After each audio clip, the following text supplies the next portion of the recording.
Ever touched something, velvet, styrofoam, a wet sponge, and instantly wanted to pull your hand away? It's not you being dramatic. It's your nervous system doing exactly what it's wired to do. Some people can touch a cotton ball, a piece of corduroy, or a foam surface and feel genuinely uncomfortable. It's called texture aversion, and for some brains, it's a real physical reaction. Your skin is covered in nerve receptors that send texture information straight to your brain. For most people, that information registers as neutral, but for some, it registers as far too intense. Their sensory processing system is simply wired to pick up more detail, more intensity from the exact same touch. That signal races to the brain quickly and can trigger a small alarm response. That alarm response has deep evolutionary roots. Our ancestors needed to notice unusual textures fast, since they could signal spoiled food or disease.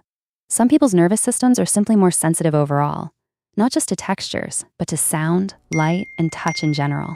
This can show up as goosebumps, a shiver, or just a strong urge to avoid touching something altogether. There's actually a name for this. It's called tactile defensiveness, and it's not an overreaction. It's a real, documented part of how some nervous systems process the world.